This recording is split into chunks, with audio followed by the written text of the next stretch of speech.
मेरे भैया और भाभी को 5 साल से बच्चा नहीं हो पा रहा था। इतना ही नहीं, मेरा तलाक हो जाने के कारण मैं अपने मायके में ही रह रही थी। कुछ दिनों से मेरे भाई की नजर मुझ पर पड़ रही थी कि उसने मुझे रात में भाभी सोचकर एक नहीं बल्कि कई रातें भाभी समझकर मेरी पिच पर लगातार मैच खेले। बात वहां से शुरू होती है। दोस्तों, आज की इस कहानी में आपका स्वागत है। मेरा नाम रोही है और मैं तलाकशुदा हूँ। 1 साल पहले मेरी शादी हुई थी, लेकिन मेरी शादी 1 साल भी नहीं टिक पाई। मेरी कमजोरी का फायदा मेरे भाई ने इस तरह उठाएगा, इसका मुझे अंदाजा नहीं था। अब मैं अपने मायके में रह रही थी। मायके में एक एक दिन मेरे लिए भारी हो रहा था, क्योंकि माँ, पिताजी और भाई का मुझे ताने मारना दिन ब दिन बढ़ता जा रहा था। उन्हें लगता था कि मैं ऐसे घर पर पड़ी रहूंगी तो भाई का दूसरा विवाह नहीं हो पाएगा। वे मुझे लगातार कहीं और चले जाने के लिए कहते रहते थे। मेरी मजबूरी थी, इसलिए मैं उनकी बातें सुनती रहती थी, क्योंकि मैंने अपनी मर्जी से लव मैरिज की थी और वो 1 साल भी नहीं टिक पाई थी। एक दिन मुझे मेरे चचेरे भाई मोहन का फोन आया। मोहन ने मुझे अपने घर बुलाया। उसे भी पता था कि उसके मामा मामी का स्वभाव कितना क्रूर है। उसने कहा, दीदी आप हमारे घर आ जाओ, यहाँ आपको सुकून मिलेगा। मैंने अपना शादीशुदा जीवन बचाने की बहुत कोशिश की थी, लेकिन मेरा पति कान का कच्चा था। उसके घर वालों ने उसके मन में मेरे बारे में गलत बातें भर दी थी। उन बातों को सुनकर उसने मुझे तलाक दे दिया। मेरी शादी 25 साल की उम्र में हुई थी और 25 साल की उम्र में तलाक भी हो गया था। खैर, मैं उन सब बातों को बार बार याद नहीं करना चाहती थी, इसलिए जब मोहन ने मुझे फोन करके अपने घर बुलाया तो उस रात मैंने निर्णय लिया कि मैं अब और अपने मायके में नहीं रहूंगी। इसलिए मैं अपना सामान समेटी और तुरंत बस में बैठकर उसके घर जाने के लिए निकल पड़ी। वैसे भी माँ बाप मुझे घर में नहीं चाहते थे, इसलिए कुछ दिन में मेरा मूड बदल जाएगा, यही सोचकर मैं मोहन के घर चली गई। मोहन की शादी हो चुकी थी। उसकी पत्नी का नाम प्रिया था। पिछले 5 साल से वो दोनों पति पत्नी शहर में रह रहे थे। उनका सुखी संसार था, लेकिन शादी के 5 साल बाद भी उनके बच्चे नहीं हुए थे। जिसके साथ मैं बचपन में खेली थी, जिसे मैं भाई कहकर पुकारती थी, उसके साथ एक रात ऐसी भी आने वाली थी कि मैं उसके साथ उसके दमदार मैच खेलने वाली थी। ये विचार मैंने कभी सपने में भी नहीं सोची थी। मोहन और उसकी पत्नी ने मेरा स्वागत बहुत खुशी से किया था, जैसे तिरस्कार मुझे अपने सगे घर वालों से मिला था। वो तिरस्कार मुझे मोहन के घर पर बिल्कुल नहीं मिला था। वहां तो भाभी मेरी बहुत खातिरदारी कर रही थी। मुझे क्या चाहिए क्या नहीं वो देख सुन रही थी। उस खुशहाल माहौल में रहना मुझे भी अच्छा लग रहा था। देखते देखते मोहन के घर आए मुझे 5 दिन हो गए थे। इन 5 दिनों में मैंने उन दोनों पति पत्नी के बीच एक बार भी झगड़ा होते नहीं देखी, लेकिन अब मेरी वजह से उनके घर में झगड़ा ना हो, इसलिए मैंने मोहन से कहा कि अब मुझे अपने घर के लिए निकलना चाहिए। शायद आप लोगों को भी मेरी वजह से समय नहीं मिल पा रहा होगा। इस पर मोहन ने कहा, चकल, अब समय मिलने की क्या बात है, हमारी शादी को अब 5 साल हो गए हैं। मोहन ने मुझसे कुछ और दिन अपने घर रुकने का आग्रह किया, तो मैं उसके आग्रह को इनकार नहीं कर पाई। उस दिन रात को अचानक मुझे किसी की आवाज सुनाई दी। मेरा कमरा मोहन के कमरे के बगल में ही था। जैसे ही मैं कमरे से बाहर आई, मुझे मोहन भाई के कमरे से आवाजें आने लगी। वे अजीब सी आवाजें शायद भाभी की ही थी। रात के समय भाभी की ऐसी आवाजें क्यों आ रही थी, ये मैं भली भांति समझ रही थी, क्योंकि एक समय मेरा भी विवाह हुआ था। वे आवाजें सुनकर अचानक मुझे अपने पति की याद आने लगी थी। मेरे मन में अनचाही भावनाएं पैदा होने लगी थी। तभी मैं अपने कमरे में गई और कानों में रुई के फाहे डालकर सो गई, ताकि मुझे वो आवाज न सुनाई दे और मेरी आंखों के सामने अनचाहे दृश्य न आए। अगले दिन भाई के घर भाभी की मामी आई हुई थी। भाभी की मामी ने बातों बातों में कहा, प्रिया तुम हमें दादी कब बनाओगी, तुम्हारी गुड न्यूज कब सुनने को मिलेंगे। उसकी मामी के सवाल सुनकर प्रिया का चेहरा उतर सा गया था। तब मोहन भाई ने कहा, हमारा फैमिली प्लानिंग है, लेकिन अभी हमने उस बारे में सोचा नहीं है। जैसे ही प्रिया भाभी की मामी वहां से गई, प्रिया भाभी मुंह लटकाकर अपने कमरे में चली गई। प्रिया को उसकी मामी के सवाल का इतना बुरा क्यों लगा, ये मुझे समझ में नहीं आया। प्रिया मुझे बहुत उदास दिख रही थी, इसलिए मैं उसके पीछे पीछे उसके कमरे में गई। वहां मैंने उसे रोते हुए देखी। प्रिया को रोते देखकर मैं बोली, प्रिया क्या तुम अपनी मामी के सवालों की वजह से रो रही हो? इसमें रोने की क्या बात है? मोहन ने उन्हें बता दिया कि तुम्हारा फैमिली प्लानिंग है और आप लोग उसी के अनुसार चल रहे हो। इसमें बुरा मानने और रोने की कोई बात नहीं है। अब तुम शहर में रहती हो तो तुम्हारे विचार भी उच्च होंगे। शहर में रहने वाले लोग हर चीज सोच समझकर करते हैं और आजकल बच्चे को जन्म देना इतना आसान नहीं है। खर्चे भी बहुत बढ़ गए हैं। मैं बोल ही रही थी कि प्रिया अचानक मेरे कंधे पर सिर रखकर और जोर जोर से रोने लगी। फिर मैं उसके आंसू पोंछी और उसे भरोसे दिलाते हुए पूछी, प्रिया भाभी, मुझे आपके रोने की वजह कुछ और लग रही है। जो भी हो आप मुझे बताओ। आप मुझे अपनी सहेली समझकर सब कुछ बता सकती हो। तब प्रिया बोली, आरोही, अब जब तुमने मुझसे दोस्ती के नाते सवाल किया है तो मैं तुम्हें सच्चा जवाब दूंगी, लेकिन इसे सुनकर तुम ननद की तरह नहीं बल्कि सहेली की तरह समझोगी। ये वादा करो। मैंने प्रिया से वादा किया कि मैं उसे सहेली की तरह समझूंगी। तब प्रिया बोलने लगी, हमारा कोई फैमिली प्लानिंग नहीं है। सच तो ये है कि मैं कभी माँ नहीं बन सकती। मुझ में एक ऐसी कोई कमी है कि मैं माँ बनने लायक ही नहीं है। मैंने प्रिया को समझाया, इसमें इतना तनाव लेने की क्या जरूरत है? तुम बिल्कुल भी तनाव मत लो। भगवान की मर्जी होगी तो सब ठीक हो जाएगा। अगर तुम्हें माता पिता बनने का सुख चाहिए तो तुम अनाथ आश्रम से कोई बच्चा भी गोद ले सकती हो। इससे तुम्हें भी मातृत्व मिलेगा और उस बच्चे को भी एक अच्छा जीवन। इस पर प्रिया ने कहा, अगर हमें बच्चा गोद लेना होता तो हम कब का ले चुके होते, लेकिन हमें ऐसा कुछ भी नहीं करना है। मोहन और मुझे केवल हमारा ही बच्चा चाहिए। मुझ में जो कमी है अगर समाज में पता चल गया तो मेरी बहुत बदनामी होगी और यही हमें नहीं चाहिए। प्रिया का जवाब सुनकर मैंने उसे इतना ही कहा कि तुम अपनी कोशिश मत छोड़ना, एक ना एक दिन तुम जरूर माँ बनोगी। उस दिन शाम को भाई और प्रिया भाभी मुझे अपने साथ एक पार्टी में ले जाने की जिद करने लगे। वो पार्टी भाई के ऑफिस के एक दोस्त की थी। मैं उनके साथ जाने से मना कर रही थी, लेकिन प्रिया भाभी का कहना था कि हम बाहर जा रहे हैं और तुम घर में अकेली रहोगी, और मैं ऐसा नहीं चाहती कि मेरी प्यारी ननद घर में अकेली रहे। प्रिया भाभी ने मुझसे इतना आग्रह किया कि मुझे तैयार होकर उनके साथ जाना ही पड़ा।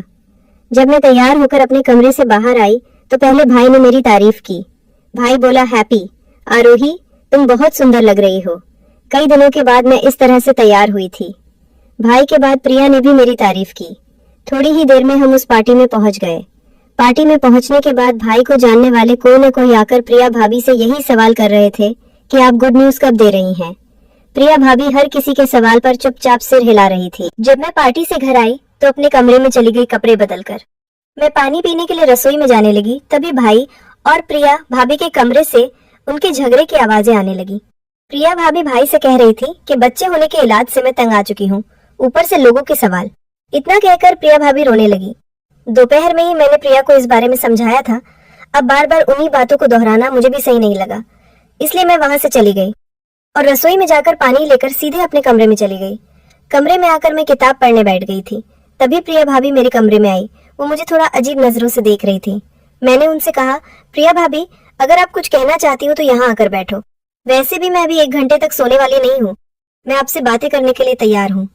फिर वो मेरे पास आकर बैठ गई। हमें पार्टी से घर आए 2 घंटा हो गया था, लेकिन प्रिया ने अभी तक अपने कपड़े नहीं बदली थी। प्रिया भाभी मेरा हाथ पकड़कर बोली, तू मुझे इतने प्यार से प्रिया कहती है और आज दोपहर तूने मेरे साथ एक नई दोस्ती का रिश्ता जोड़ा है। उस दोस्ती के लिए तू मेरे लिए एक काम करेगी? मैं सहज से हाँ बोली, जिस पर वो बोली, अभी ठीक से सोच लो और मुझसे वादा कर कि तुम मुझे मना नहीं करेगी। वो मुझसे क्या मांगने वाली थी ये तो मुझे पता था। या तो वो मुझे शॉपिंग पर चलने के लिए कहेगी या फिर अपने कुछ मुद्दे मुझसे शेयर करेगी। यही सोचकर मैंने तुरंत प्रिया भाभी से वादा कर लिया। मैंने कहा, भाभी तुम जो कहोगी मैं करने को तैयार हूँ। तब प्रिया भाभी बोली, आरोही, मुझे माँ बनना है। उनकी बात सुनकर मैं हंस पड़ी और बोली, हाँ, तुम एक न एक दिन जरूर माँ बनोगी। मुझे पहले से ही पता था कि प्रिया भाभी इस टॉपिक पर मुझसे चर्चा करने वाली है। मैं आगे कुछ बोलती तभी प्रिया भाभी ने कहा, आरोही, पहले मेरी पूरी बात सुन लो। मुझे माँ बनना है, लेकिन तुम्हारे माध्यम से। मैं तुरंत प्रिया भाभी से बोली, मेरे माध्यम से इसका क्या मतलब? मैंने उनसे उल्टा सवाल कर दी, जिस पर वो बोली, अब तूने मुझे वादा किया है तो तुम मुझे मना नहीं कर सकती फिर। प्रिया भाभी कहने लगी, आरोही, पिछले 6 सालों से मैं माँ बनने के लिए तड़प रही हूँ। अब तक हमने अस्पताल में लाखों रुपए खर्च कर दिए हैं। न जाने इंजेक्शन और दवाएं मैंने ली हैं, लेकिन मुझे किसी का कोई फायदा नहीं हुआ। मेरी इच्छा कि मेरे और मोहन का बच्चा तेरे पेट में पल जाए। मोहन और तुम्हारा बच्चा मेरे पेट में। मैंने पूछा तो मेरी बात सुनकर वो प्रिया भाभी बोली, इसका मतलब ये है कि जब तक तुम गर्भवती नहीं हो जाती तब तक तुम कुछ रातें मोहन के साथ बताओगी। कि प्रिया भाभी की बात सुनकर मेरे पैरों तले जमीन खिसक गई। जिसके साथ मैं बचपन में खेली थी, जिसे कल तक मैं भैया कहकर पुकारती थी, आज उसकी पत्नी मुझे उसके साथ रातें बिताने के लिए कह रही थी। मैंने प्रिया भाभी से, आप होश में तो हैं? आपको समझ में आ रहा है कि आप क्या बोल रही हैं?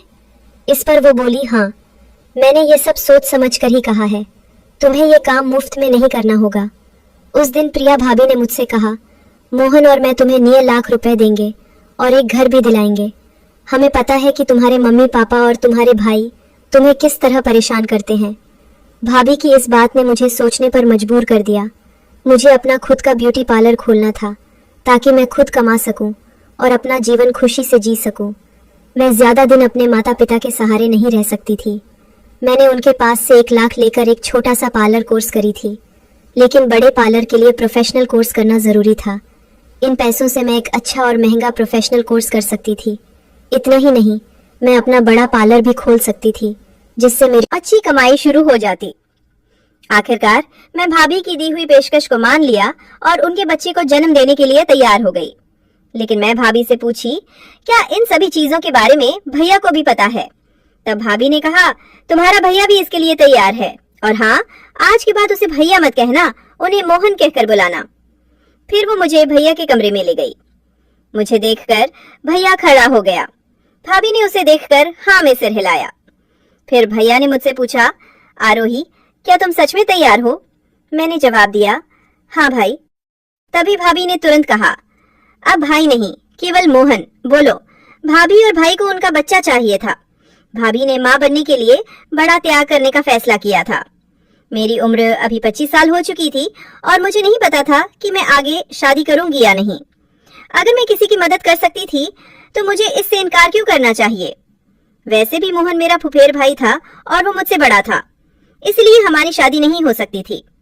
बचपन से हमारा सिर्फ भाई बहन का रिश्ता था। लेकिन मैंने सब भूलने का फैसला किया। मुझे अपने काम का पैसा और मेरा हक का घर मिलने वाला था, जिससे भविष्य में मुझे किसी के सामने हाथ फैलाने की जरूरत नहीं होगी। मैं पक्का इरादा कर ली थी कि मैं अपने माता पिता के पास नहीं जाऊंगी। कुछ ही महीनों में मेरे माता पिता ने मेरा जीना मुश्किल कर दिया था। मैं अपने विचारों में खोई हुई थी, तभी अचानक भाभी की आवाज सुनाई दी। उन्होंने कहा, अभी हम बाहर पार्टी से आए हैं, तुम भी थकी होगी, इसलिए आज आराम कर लो। हमने जो कुछ भी तय किया है उसकी शुरुआत कल से होगी। मैंने हाँ में सिर हिलाया और अपने कमरे में चली गई। समय जल्दी बीत गया और अगला दिन आ गया। रात में खाना खाने के बाद मैं अपने कमरे में चली गई। कुछ ही देर में भाभी मेरे कमरे में आई। उनके हाथ में एक नाइट गाउन था। भाभी ने मुझे जो नाइट गाउन पहनने के लिए दिया था वो काफी बोल्ड था। भाभी ने कहा, मोहन मेरे सिवा किसी और लड़की की तरफ नहीं देखता है, लेकिन अब वो जो कुछ भी करेगा वो हमारी दोनों की सहमति से ही करेगा। मुझे पता है कि वो तुम्हारे पास आने में कितना हिचकिया रहा है। तुम्हें इस बोल्ड नाइट गाउन में देखकर उसकी झिंझक दूर हो जाएगी, इसलिए मैं तुम्हें ये कपड़े दे रही हूँ। तुम्हें इन कपड़ों में देखकर वो तुम्हारी तरफ आकर्षित होगा। भाभी के कहे अनुसार मैंने वो हॉट गाउन पहन लिया। उनके कमरे में जाने से पहले भाभी ने कहा, याद रखना, ये सिर्फ एक डील है। इस डील के अलावा कोई और विचार मन में मत लाना। उस वक्त मैं केवल अपने भविष्य के बारे में सोचकर मोहन के पास जा रही थी। मैंने हमें सिर हिलाया और भाभी के साथ उनके कमरे में चली गई। मोहन अपने कमरे में कहीं नहीं दिखा। वो हॉल में भी नहीं था। भाभी ने उसे उसके कमरे में आवाज लगाई, तब वो बाथरूम में था। फिर भाभी ने कहा, आरोही कमरे में आ गई है। इस पर मोहन ने कहा, मैं फ्रेश होकर आता हूँ, लेकिन जब तक मैं बाहर आऊं कमरे की लाइट बंद कर देना। भाभी को उसकी बात समझ आ गई थी। शायद वो सामने आने में झिझक रहा था। भाभी कमरे से बाहर चली गई और मैंने कमरे की लाइट बंद कर दी। फिर मैं जाकर बिस्तर पर बैठ गई। मोहन बाथरूम से बाहर आया और मेरे पास आकर बैठ गया। उस वक्त मेरे मुंह से एक भी शब्द नहीं निकल रहा था और ना ही मोहन कुछ बोल रहा था। फिर उसने अचानक मेरे गले में हाथ डाला और उसके बाद जो कुछ हुआ उसकी मैंने कभी कल्पना भी नहीं की थी। मुझे वो सब बिल्कुल भी अच्छा नहीं लग रहा था, लेकिन तब मैंने ये बात ध्यान में रखी कि ये सिर्फ एक डील है। अगर मुझे अपना भविष्य सुखमय बनाना है, ये चीजें मुझे करनी ही होंगी और ये दर्द झेलना ही पड़ेगा। वैसे भी मैं तो एक जोड़े को माता पिता बनने का सुख तो दे ही रही थी। जैसे मैं ये रात मोहन के साथ बिताई थी, वैसे ही जब तक मुझे गर्भावस्था के लक्षण महसूस नहीं हुए, तब तक मैं हर रात ही मोहन के साथ बिताने लगी थी। अब तो मैं खुद ही कमरे में अंधेरा कर देती थी, क्योंकि मोहन को भी यही चाहिए था। देखते ही देखते पूरे 1 महीने बाद मुझे गर्भावस्था के लक्षण में महसूस होने लगे। मुझे तीखा खाने और चक्कर आने लगे थे। मोहन का एक मित्र डॉक्टर था। मोहन मुझे चेकअप के लिए अपने दोस्त के अस्पताल में ले गया।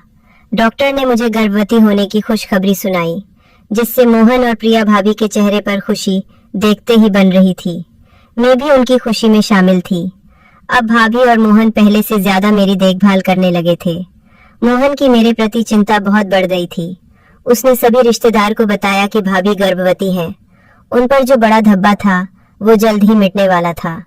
वे भले ही अपने पत्नी के बच्चे होने का बहाना बना रहे थे, लेकिन गांव में कुछ महिलाएं भाभी को बांझ कहने लगी थी। जल्दी में उनके हाथ में उनका बच्चा देकर उन्हें इन तानों से मुक्ति दिलाने वाली थी। शहर में उनके घर ज्यादा रिश्तेदार नहीं आते थे। जो भी आता मोहन उसे फोन पर ही टाल देता। अब तो मोहन ऑफिस जाते समय घर को बाहर से लॉक कर देता था, ताकि कोई घर पर आ भी जाए तो ताला देखकर वापस लौट जाए। ऐसा करने से मैं किसी के सामने नहीं आ सकती थी और भाभी का पेट दिखने का सवाल ही नहीं उठता था, जिससे उन्हें किसी के सवालों का सामना नहीं करना पड़ता था। कभी कभी भाभी बाहर कुछ खरीदने जाती थी।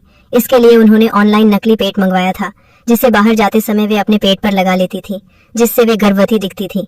भाभी ने आगे की तैयारी पहले से ही कर रखी थी। मैंने अपने माता पिता से कहा था कि मैं शहर में नौकरी कर रही हूँ। मेरा उनके घर वापस जाना उचित नहीं था और ये बात मुझे पहले ही समझ में आ गई थी। पहले 4 महीने डॉक्टर ने बहुत ध्यान रखने की सलाह दी थी। धीरे धीरे 5वां महीना भी बीत गया और छठा